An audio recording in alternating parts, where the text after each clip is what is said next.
मित्रों, हिंदू धर्म से जुड़े धार्मिक स्थलों में द्वारका नगरी का विशेष महत्व है। पौराणिक मान्यताओं के अनुसार मथुरा को छोड़ने के बाद भगवान श्री कृष्ण ने द्वारका नगरी बसाई थी। बहुत से पुराणकार मानते हैं कि कृष्ण अपने 18 साथी और कुल के साथ द्वारका आए थे। यहां उन्होंने 36 साल तक राज किया था। कहा जाता है कि कृष्ण की मृत्यु के साथ उनकी बसाई हुई यह नगरी समुद्र में डूब गई। आज भी यहां उस नगरी के अवशेष मौजूद हैं। पर सबसे बड़ा प्रश्न, आखिर वो कौन सा कारण था जिसकी वजह से भगवान के द्वारा बसाई गई इतनी सुंदर नगरी समुद्र के अंदर समा गई।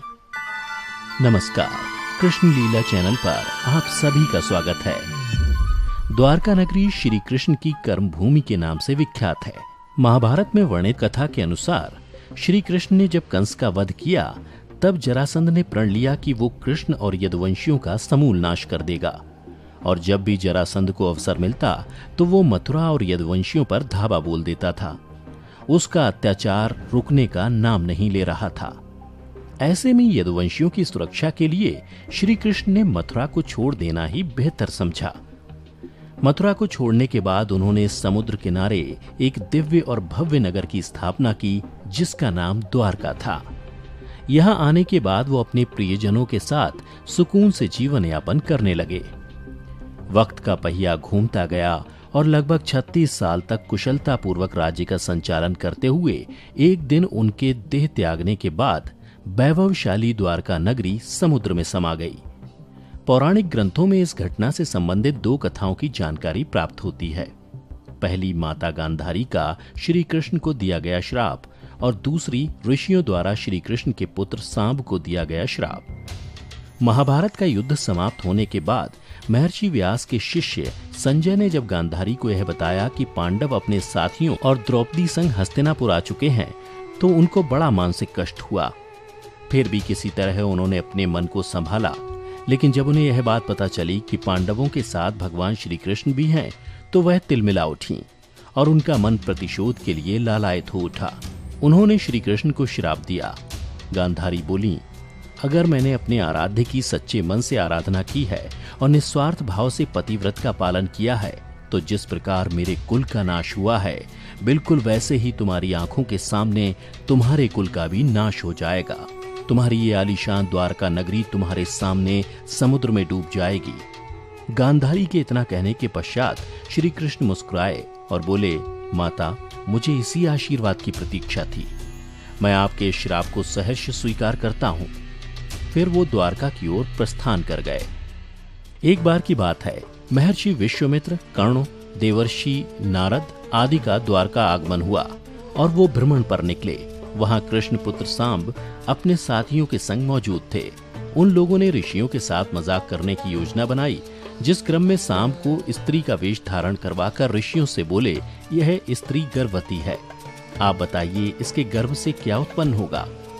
ऋषियों ने जब देखा कि ये युवक हमारा अपमान कर रहे हैं, तो क्रोधित होकर उन्होंने श्राप दिया कि श्री कृष्ण का यह पुत्र वृष्णि और अंधक वंशी पुरुषों का नाश करने के लिए एक लोहे का मूसल उत्पन्न करेगा, जिसके द्वारा तुम जैसे क्रूर, अहंकारी और क्रोधी लोग अपने समस्त कुल का संहार करोगे। श्री कृष्ण और बलराम के सिवा सब लोगों पर उस मूसल का प्रभाव होगा। जब श्री कृष्ण को यह बात पता चली, तो उन्होंने कहा, यह जरूर सत्य होगा। श्राप के फलस्वरूप सांब ने मूसल उत्पन्न किया, पर यह बात राजा उग्रसेन को पता चली, तो उन्होंने मूसल को चुराकर चुपचाप समुद्र में फेंकवा दिया। साथ ही यह भी घोषणा करवा दी कि आज से कोई भी वृष्णि व अंधक वंशी अपने घर में मदिरा का उत्पादन नहीं करेगा। जो भी व्यक्ति छिपकर मदिरा तैयार करेगा, उसे मृत्युदंड की सजा दी जाएगी। यह सुनकर द्वारका वासियों ने मदिरा नहीं बनाने का प्रण लिया। इसके बाद द्वारका में आए दिन अशुभ घटनाएं घटने लगी।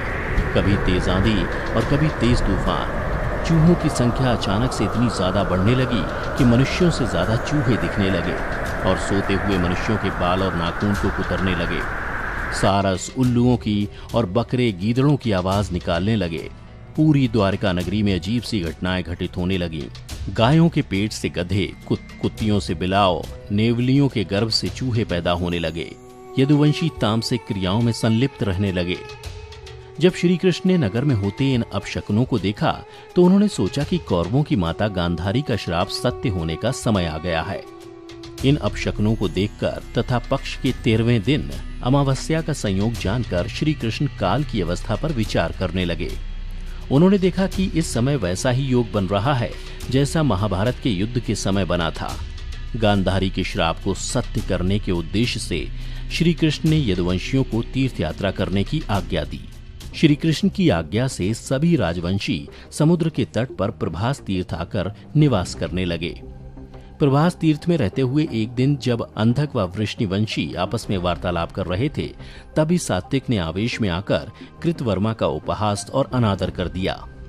कृतवर्मा ने भी कुछ ऐसे शब्द मुख से निकाल दिए जिससे सात्विक का क्रोध 7वें आसमान पर पहुंच गया और उन्होंने कृतवर्मा का वध कर दिया। यह देख अंधक वंशियों ने सात्विक को चारों ओर से घेर लिया और उन पर आक्रमण कर दिया। इस दृश्य को देखकर श्री कृष्ण के पुत्र प्रद्युम्न उनकी सहायता के लिए दौड़े।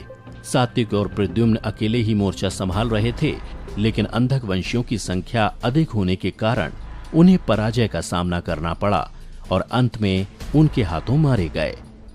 अपने पुत्र की मृत्यु से श्री कृष्ण को अत्यधिक क्रोध आ गया। उन्होंने एक मुट्ठी घास उखाड़ ली। जैसे ही घास हाथ में आती वह लोहे का मूसल बन जाती। ऋषियों द्वारा दिए गए श्राप के कारण ऐसा हो रहा था। मूसल इतना ज्यादा शक्तिशाली हो गया था कि उससे एक ही वार से वध हो जाता था और इस प्रकार यदुवंशी आपस में ही युद्ध करके मरने लगे। श्री कृष्ण के देखते ही देखते साम, चारुदेशन, अनिरुद्ध और गद की मृत्यु हो गई। इसके बाद श्री कृष्ण का रौद्र रूप देखने को मिला और उन्होंने सभी सूरमाओं का वध कर डाला। अंत में श्री कृष्ण और उनके सारथी दारुक ही शेष बचे। श्री कृष्ण ने दारुक से कहा कि तुम इसी क्षण हस्तिनापुर जाओ और अर्जुन को सारी घटना विस्तार से बताकर उनको यहाँ ले आओ। दारुक ने उनकी आज्ञा का पालन भी किया। इसके बाद श्री कृष्ण बलराम को उसी स्थान पर रहने का कहकर अपने महल वापस लौट आए और पिता वसुदेव को सारी घटना से अवगत कराया, जिसको सुनकर उन्हें बहुत दुख हुआ। श्री कृष्ण ने अपने पिता से बोला कि जब अर्जुन नहीं आ रहा तब तक स्त्रियों की रक्षा का दायित्व तो आप संभाल लीजिए, क्योंकि वन में बलराम प्रतीक्षारत हैं। मैं उनके पास जा रहा हूँ। नगर में स्त्रियों की चीख पुकार मचनी शुरू हो गई। ऐसे में श्री कृष्ण ने स्त्रियों को सांत्वना देते हुए कहा कि घबराइए मत, अर्जुन आने वाले हैं, वे सब संभालेंगे। इतना कहकर वे वन की ओर चल पड़े। जब कृष्ण वन में पहुंचे तो देखा कि बलराम जी समाधि में लीन है।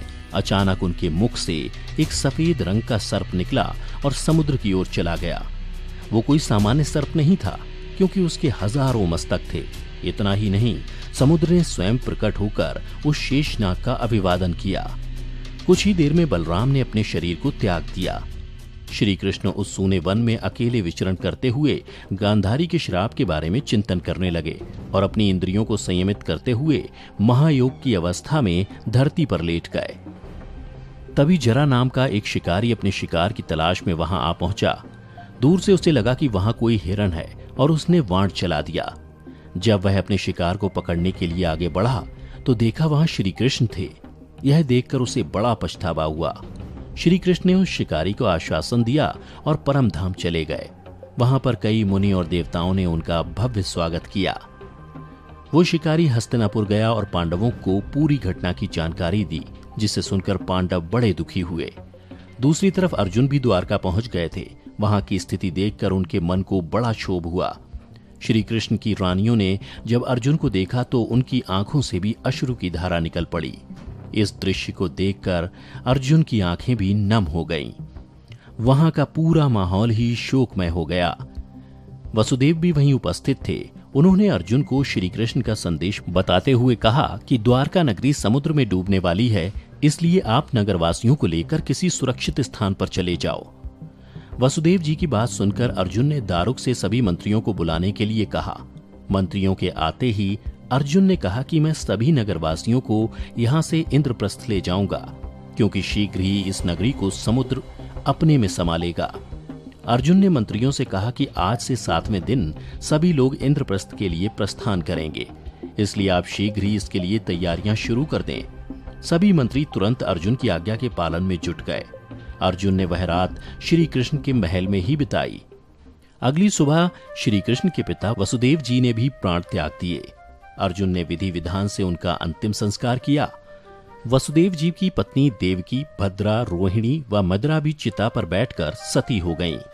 इसके बाद अर्जुन ने प्रभास तीर्थ में मारे गए समस्त यदुवंशियों का भी अंतिम संस्कार किया। 7वें दिन अर्जुन श्री कृष्ण के परिजनों तथा सभी नगरवासियों को साथ लेकर इंद्रप्रस्थ की ओर चल दिए। उन सभी के जाते ही द्वारका नगरी समुद्र में डूब गई। ये दृश्य देखकर सभी को बड़ा आश्चर्य हुआ और इस प्रकार सोने से सजी द्वारका नगरी समुद्र में समा गई। मित्रों, आज भी सनातन धर्म के इस समृद्ध और संपन्न प्रतीक के कई साक्ष्य वक्त वक्त पर सामने आते रहते हैं। द हिंदू की एक रिपोर्ट के मुताबिक 1963 में सबसे पहले द्वारका नगरी का एक excavation Deccan college Pune, department of archaeology और गुजरात सरकार ने मिलकर किया था। इस दौरान करीब 3000 साल पुराने बर्तन मिले थे। इसके बाद आर्कियोलॉजिकल सर्वे ऑफ इंडिया की अंडर वाटर आर्कियोलॉजी विंग को समंदर में कुछ तांबे के सिक्के और ग्रेनाइट स्ट्रक्चर भी मिले थे। इसके बाद में पूरा नगर खोज लिया गया। तो उम्मीद करते हैं कि आपको हमारी आज की ये वीडियो पसंद आई होगी। आपसे निवेदन है कि वीडियो को लाइक करें, शेयर करें। ऐसी ही आध्यात्मिक और धार्मिक जानकारी के लिए हमारे YouTube चैनल कृष्ण लीला को सब्सक्राइब करना ना भूलें। फिलहाल आज के लिए दें इजाजत। आपका बहुत बहुत धन्यवाद।